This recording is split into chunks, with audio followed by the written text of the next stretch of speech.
You are listening to the After the Timeout podcast, hosted by Todd Zazadil and John Pilicki, two high school head coaches looking to help others spread their passion for the game of basketball. Tune in for episodes about anything basketball related, on the court, off the court, and anything in between.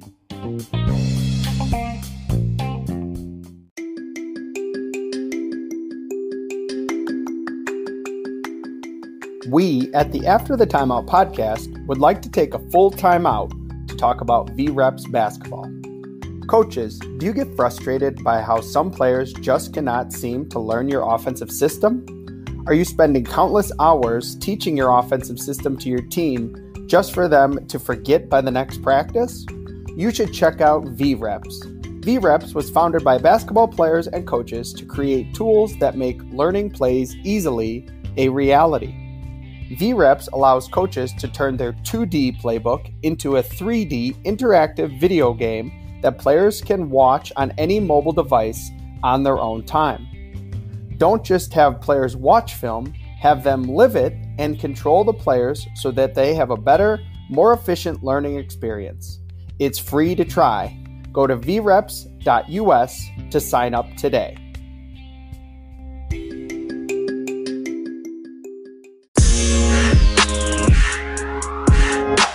On today's episode, we are glad to be joined by Coach Charmin Smith. She is the head coach of the University of California, Berkeley. Coach, how are you doing today? Thank you for joining us. I'm doing well, thanks. Thank you for having me. So we always start with, we call it the opening tip, just like a fun question about people's backgrounds. So we saw that you majored in civil and environmental engineering at Stanford. So if you didn't go into a career in basketball, what would you have used your degrees to do for a living? Yeah, so for a long time, I always said, I wanted to build bridges. And so, that was my interest, and just fascinated by the bridges here in the Bay Area with the Bay Bridge and the Golden Gate Bridge. Just something I have always been intrigued by. And I always say, while I'm not, physically building bridges, I do think that my coaching career allows me to build bridges in a different way in terms of, the mentoring of young women and assisting them and getting ready for, their careers and life after college. So it's kind of still in there. More the emotional bridge than the physical bridge. Exactly. So, Coach, you played and coached at Stanford with Coach Vanderveer. We just wanted to kind of get into some of the things you took away from your time there with Coach Vanderveer that you have used to kind of run your own program, and maybe how you've taken some of those things and made them your own as well. Yeah, I think, playing for Tara is obviously a really cool thing. I'm so grateful for that opportunity, and even being on her staff for 3 years as an assistant coach.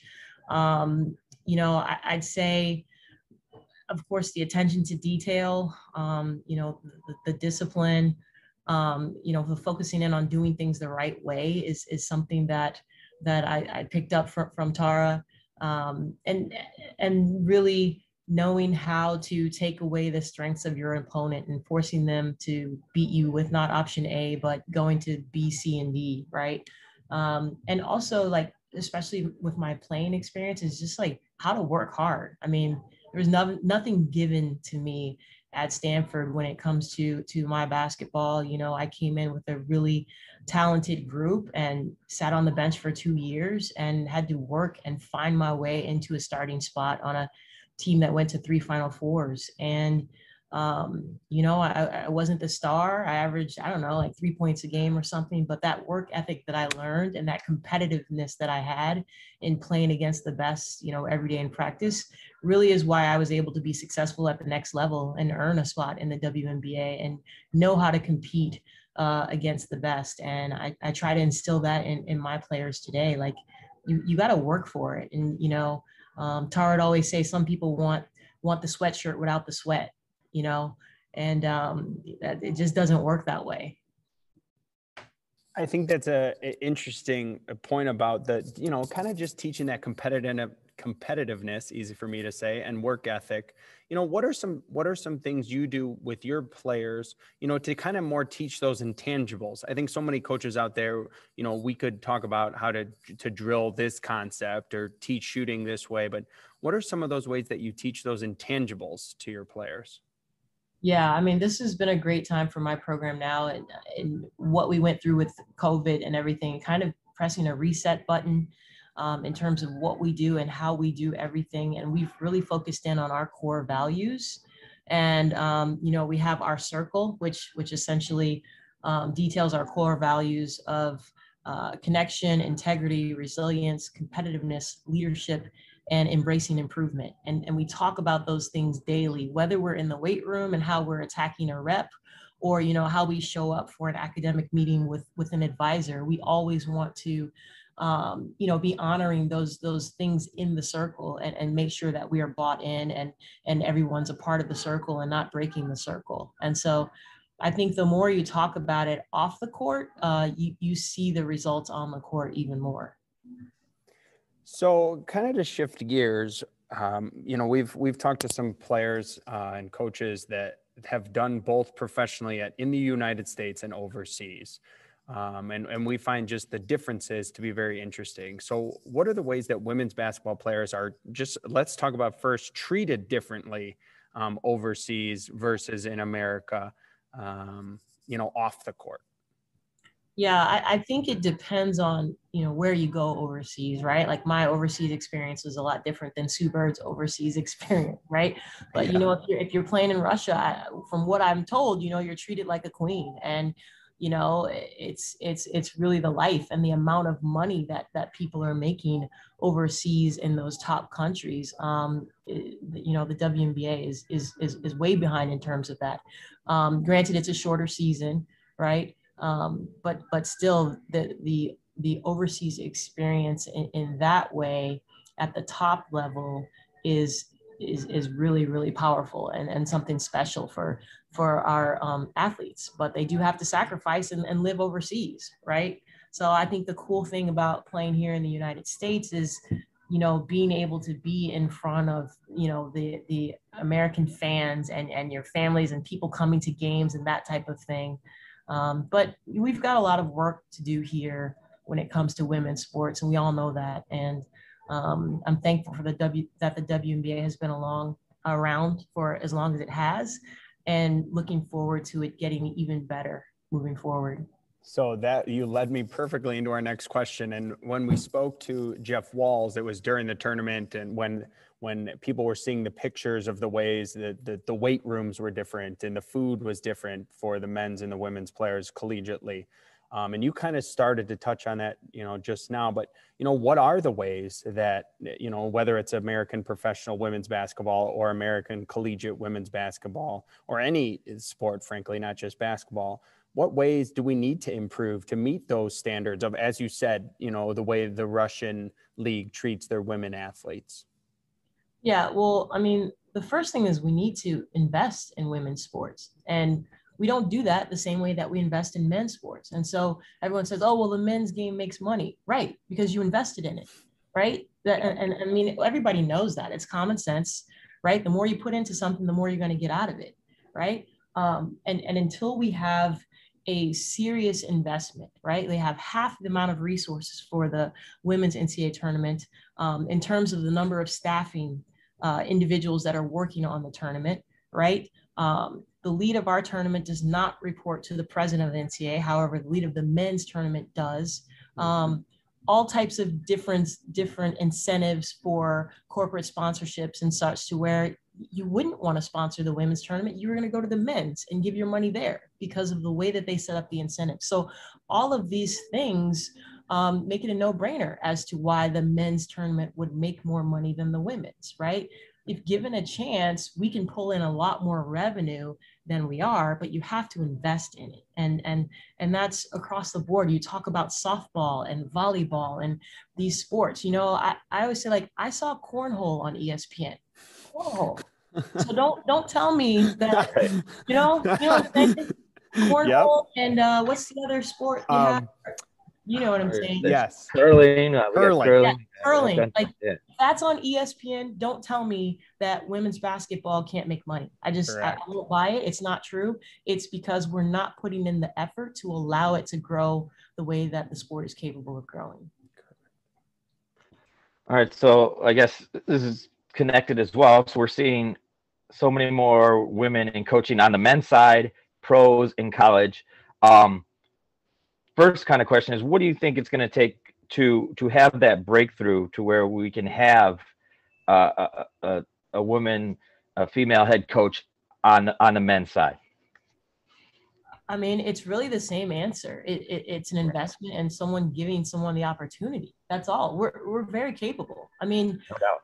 No doubt. Can't tell me that Jeff Walsh is capable of coaching women, and a female isn't capable of coaching a men's team. It just doesn't make sense in 2021. That's just not logical, right? So from Becky Hammond to Lindsay Harding to Sonia Rahman to Christy Tolliver, my good friend Lindsay Gottlieb was doing well with the Cavs, and she came back to SC.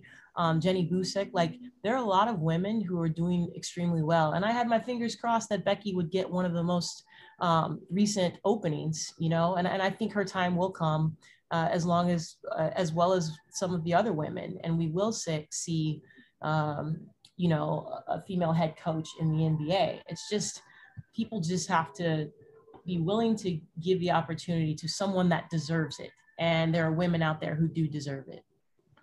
All right. So follow up with that. Is that something you'd ever be interested in, coaching on the men's side? I mean, I'm sure you've coached all kinds of athletes, but is that something you'd be interested in?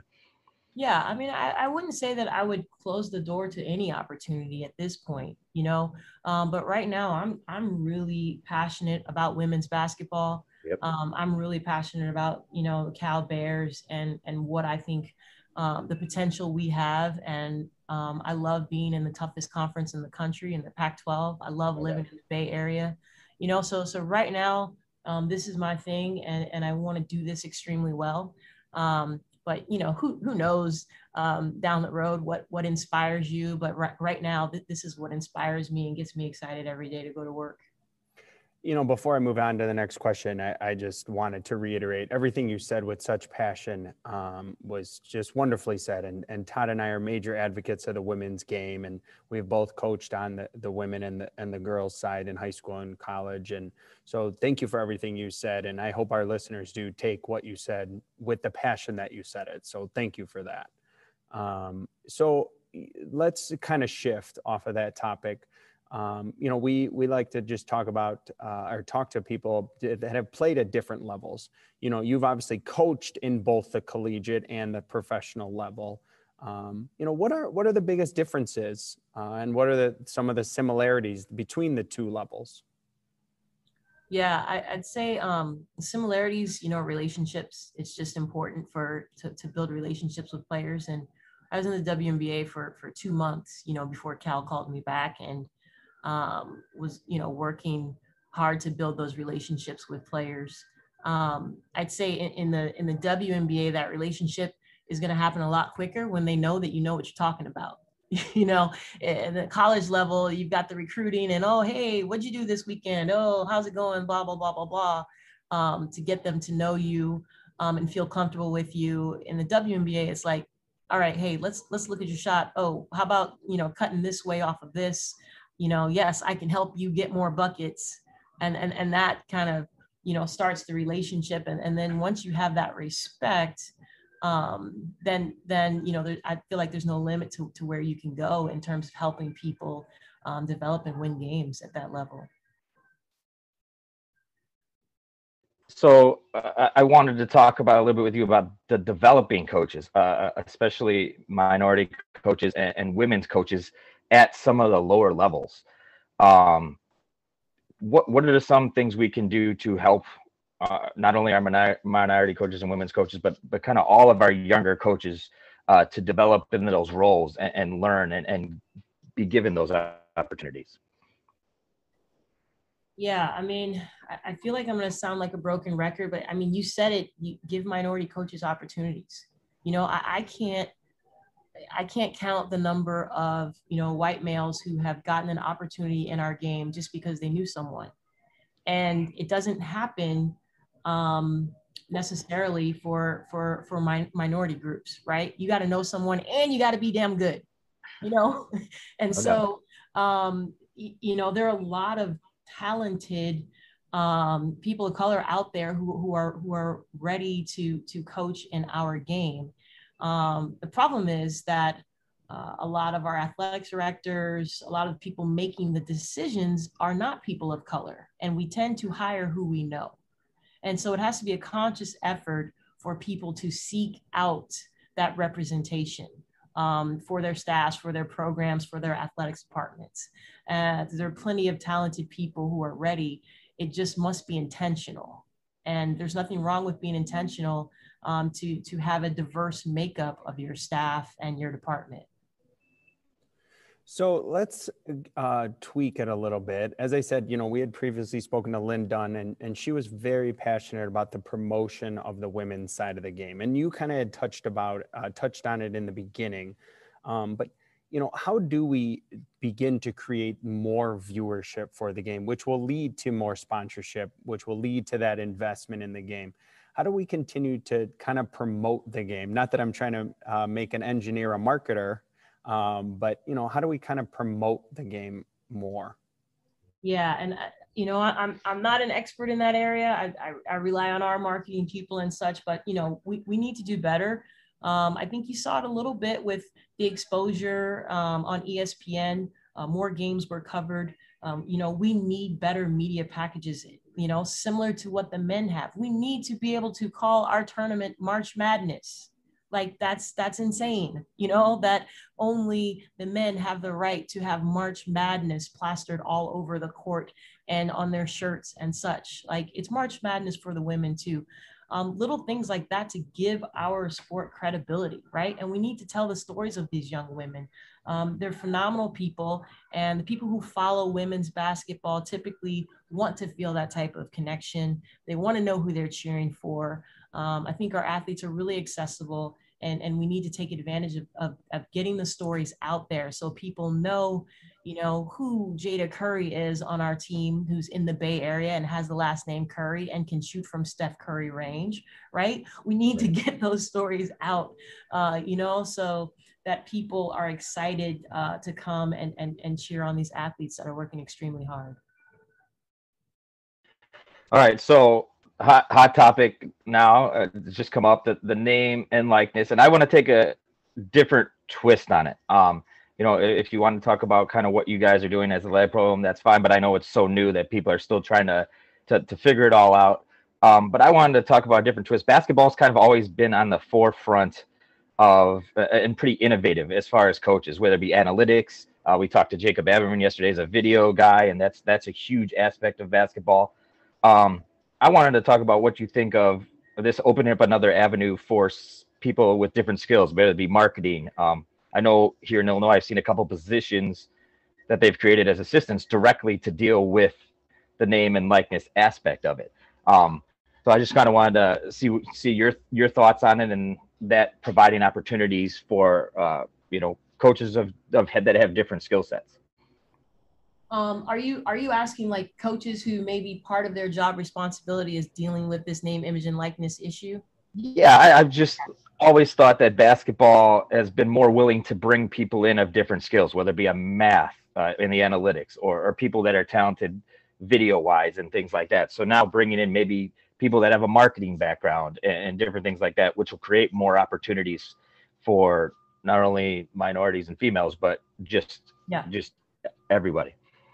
Yeah, I think you're spot on. I mean, I would love to have a position on my staff that solely deals with name, image, and likeness. At this point, I'm talking to our creative content director, speaking to our SID, and one of our assistants will be the liaison for this. So it's a serious thing, and we need to understand how to help brand our student athletes, what we can do to make them feel as if they can take advantage of this opportunity while they're here at Cal, because I know that there are going to be other institutions that are going to make them feel like they can take advantage of it, right? So we have our Golden program that our athletics department rolled out on the day that the NIL dropped. And so we have, we have campus partnerships set up already with the Haas School of Business and the Public Policy Department. We have Influencer as our software that we'll use to help our student athletes. Our Cameron Institute, which is responsible for the career development, personal engagement, and leadership and community engagement. They're also going to have an arm that deals with this name, image, and likeness issue. So we've got a lot of things on deck already, and we're ready to go. The other thing that we have that other people don't have, maybe only a couple other schools have, is the Bay Area, right? Silicon Valley, the 6th largest media market. I mean, this is a place that's booming for people to have a brand. So I'm excited about how we'll work with that asset as well. Well, I think there's a lot you can learn from some of the student athletes as well with some of the cool stuff that they do. I know, like at I have a couple kids who do video games, but they have a whole brand on Twitch and all that stuff. So I think that's a pretty cool. It's going to be pretty cool to see how it develops over the next couple of years. For sure. So I wanted to take it to, there's so many of our listeners that, take over, whether it's a high school program or a collegiate program of any level, D1, D2, D3, NAIA, G League, whatever. I wanted to take it to that first year of you just take over. Obviously Todd and I have, taken over high school programs ourselves. But, what went into that for you? Obviously you were the associate head coach, I believe, with Gottlieb before you were named the head coach. But for you, that first year, what were things you did to lay that foundation, hire staff? What went into the coaches you were looking for to add to your staff? Kind of just take us through that first year of development for the program. Yeah, so I have a really unique situation in how things went. So I'll talk about the first year, and I'll also talk about this off season right now. The first year I had been gone for 2 months, and I came back, and essentially I was, with people that I had just been working side by side with Lindsay as the head coach. So, for me, we were kind of in a situation where I was like, okay, let's go. I didn't anticipate the job. I didn't anticipate Lindsay leaving. I didn't anticipate me coming back. These are my people that I was riding with prior to leaving. Like, we're going to ride and get this done together. Let's go. So I kept the staff that was in place, right? And didn't have any new coaches hired. And so I think that's really unique as a head coach, to not come in and hire your own people, so to speak, but those were my people. And so we didn't have to worry about, okay, how do we give a campus tour? What's the academics like? Like, we knew Cal. So we were good on a lot of things that coaches have to figure out on day one. It was more just about, what do I need to change to make it mine, right? And what culture things do we need to do differently and things like that. I think we did a really good job with that. We were a really young team. There were a lot of transfers that took place when Lindsay and I both left essentially at the same time. By the time I got back, we had a shortage in terms of the roster. We did really well in that first year, considering, and then COVID hit, and it really derailed us. We last season had 4 season-ending injuries, 3 to potential starters, and then having 6 freshmen on a roster in which we didn't get time to have summer access or a preseason. We were playing on outdoor tennis courts. I mean, it just didn't set us up for success. And it was a really challenging year. So after going through all of that, I'm now in a situation in which I've hired a completely new staff, support and coaching staff. And I feel like this is a reset button, as I've mentioned. It's like, okay, what do I need as a head coach, right? What are the things that are going to help support the student athletes and me as we go through this and rebuild after, the season that we went through with COVID. And so it feels really good. It's extremely stressful making hires, but the advice I would give is take your time, be patient, and trust your gut.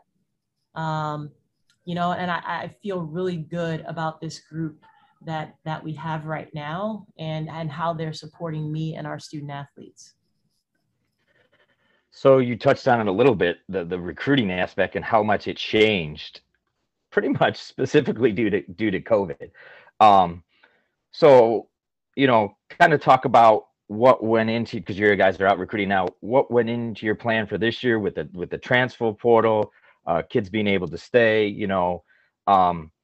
what your process was for that this year, and then going into it now with so many people out there, what you're looking for in recruits, and how to distinguish that and narrow it down to a good fit for you. Yeah, the recruiting has been extremely interesting. Not really knowing how many people are going to be super seniors or not. We have a junior class of 4, a sophomore class of 6 right now, and trying to calculate when they will be, graduating and such. It's extremely challenging. You don't really know. So you're trying to guess and figure things out. In terms of needs, at this point, it's about fit and what type of player we think can be successful in this conference, right? And so our coaches are out right now really scouring and working to find someone who understands the value of a Cal degree and wants to compete in the toughest conference in the country, and wants a coach that's going to motivate them and push them to reach their full potential. And there are a lot of good ones out there that want that, right? And so it's just a matter of identifying our top needs. You asked specifically, we can take any position at this point in some of the younger years, right? And I like a certain style. I want to be up tempo, right? I like long, athletic. I want us to be able to do some different things defensively that takes that length, right? It's great when you can get the high basketball IQ. So I guess, it's obviously I'm saying I want it all. So we'll see what we end up getting, but we've done well recruiting. We had number 7 recruiting class in the country my first year, got the pieces we needed this off season, and just continuing to build on it. So I want to even take it down, I guess, to the high school level. What do you think? We've asked a number of coaches this. The effect is going to be of this year on, especially there's some seniors still out there. There's the juniors. What's the trickle down effect of this COVID year that kind of changed the game a little bit? Yeah, I can't say that we know just yet, right? But it's tougher than it was before because, as a college coach, I've got to decide, do I go with, a high school senior, or do I go with someone out of the transfer portal who's already got 2 years of college experience and can play right away? That's the difference. Before, you had to wait on them for a year, so you might as well take the kid out of high school, coach them for a year, and then you're even. But now that people can play right away, I do think it's going to kind of encourage some coaches to sit and wait on the portal, right? And then you've got the super seniors, their 5th year that you've got to calculate in. So there are a lot of people that can kind of take spots away from those high school kids, so to speak. All right, Coach. So going in our last 2 fun segments here, we call our first one the 30-second timeout. Your platform to talk about anything you want. You can go off wherever you want here. You've talked so much about your program, so agree about your program, something you're passionate about, maybe a charity, an outside organization, any unique story. We're not going to have the first horn or the second horn here. You can take your so-called 30-second timeout here and something that anything you want to talk about. Yeah, this is a tough one. I'm going to take 20 seconds to talk about my Muay Thai coach, Jay, who has really just helped me understand even more the importance of having a good coach, right? So I got into Muay Thai several years ago, and it's really kind of like my outside hobby / passion. And the reason I'm doing it the way that I am is because of the coach that I have. And so when I have those days where, I'm frustrated and I want to be a certain way with our student athletes, I'm really reminded, like, think about when you're having a bad day in Muay Thai, like what your coach says to you and what motivates you, right? And I think that's important for us to have kind of that moment of reflection as coaches. During sometimes I remember when Tara started playing the piano and it changed the way that she coached her teams at Stanford. So anyways, just a shout out. I did my workout this morning with Coach Jay. Just a shout out to him and the Muay Thai minded family, that it has really been influential in how I do my job here at Cal as well. And if I can get, I probably went over 30. No, hit it. You're good. You go ahead. Keep on going. One more thing. I just want to shout out my student athletes. I will tell you that last year was no other way to put it, but a year from hell. I mean, we went through everything from quarantine, isolation, 14-day, this games canceled, injuries, loss after loss after loss. And after all of that, I don't have a single kid in the portal. And I am so proud of that fact. That's awesome. As a coach, and I'm so proud of the young women in this program, that they didn't quit. They didn't go looking for something else. They believed in each other and believed in me as a coach, to sign up again and say, hey, let's do this thing together. So had to shout out my team as well. That's awesome. That says a lot about your program, because I don't know very many guests we've had on can say that. So that's a testament to you as well, Coach. So our last segment, this is purely just us having a good time with our guests. We call it quick hitters. As Todd would describe it, it can be questions that are basketball related, but they might not be basketball related. Yesterday, we asked somebody what their favorite Disney ride was. A couple of segments ago, we asked somebody that coached by the zoo what his favorite zoo animal was. So we just like to have some fun with our guests. So first quick hitter is your hardest class that you took at Stanford as a student. Yeah, I guess I'd have to say my physics class on electricity and magnetism, because I had to take it twice. So I'll say that was the hardest one. Todd and I would still be in that class trying to take Exactly. Your most competitive teammate? Jamila Weidman, hands down. Yeah. All right. So we got the toughest place to coach, or when you were a player, to play on the road. So toughest place to play. Yeah, I'm going to stay in conference with this one, and Washington State. And not because, like, I don't know, there's like 15,000 fans or anything. It's kind of like the opposite of that. It's such a tough place to get to. It's always snowing, and it's just it's a tough trip. It's a tough trip going to Pullman. So, yep, that's it. All right. So when you were on campus at Stanford, your favorite place to get food, either on campus or in the surrounding area? Yeah, so there used to be this place in Town and Country called Juice Club, and would like jog there, get my run in, and go to Juice Club, and we'd go there a lot of times after workouts as well. Well, Juice Club, it is now Jamba Juice, right? Oh, okay. Started off as Juice Club, but yeah, the Jamba right there in Town and Country, that was the spot. Just felt good after a workout. Yeah, no doubt. That's interesting. We just learned that Jamba Juice used to be Juice Club. Yeah, and I don't know if it was the same company and they grew, or if Jamba just took over this little local. Right. Yeah, so who knows? All right, so we got your welcome to the pros moment. So something, a play or a situation. What was your welcome to the pros moment? Yeah, so I'm with the Storm. We are playing the Comets, and I'm guarding Cynthia Cooper. And like, defense is my thing. I can guard anyone. Like that's how I made it in the league, right? And so I'm on Coop, and she's got the ball at the elbow, and I like arm bar her, and I'm like in a stance, like, you are not gonna score on me. I am ready. And she's got her back to the basket. She faces up, and I keep my arm bar on her. So when you face the basket, you can't have the arm bar on her anymore.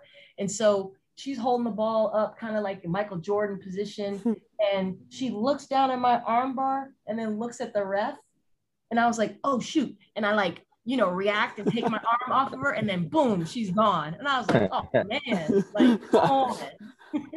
That's good. So yeah, just by a look, right? Yep, just a look. So I think this is interesting. Where are you recruiting travels taking you and your staff this July? Oh yeah, all over We've got people, I'm going to miss some spots, but from Indiana to Texas, to Chicago, California, obviously. Where else are we? I'm sorry, I'm blanking on a number of spots. Oh, that's more than I always think it's interesting because we talked to Coach Tandes from Northern Illinois, and he was like, well, I'm going here, and then the next day I'm going here, and I have to overlap here, and then I have to go here. So I always like to ask that question because I always think it's interesting. Yeah, Atlanta, South Carolina. I already started in California. I'll head to Chicago, Atlanta, South Carolina next, and then we've got 3 other assistants who are doing all the other spots all around. No doubt. Yeah, it's pretty.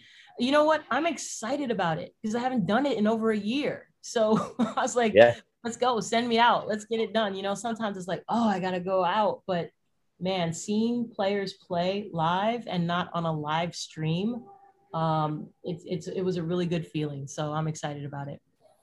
All right. So we asked this one to everyone, and we are both from Illinois. We're from the Chicago suburbs, and we don't have a shot clock yet for high school basketball in Illinois. But what's your thoughts? Shot clock in high school basketball, yes or no? Yes. All right. Excellent. Thank you. All right. So Coach, we had a lot of fun with this episode. I think your passion is remarkable and it's prevalent, and everybody can sense it. So we really enjoyed having you on the episode today. Thank you so much for joining us. Thank you. This was a lot of fun. Appreciate it.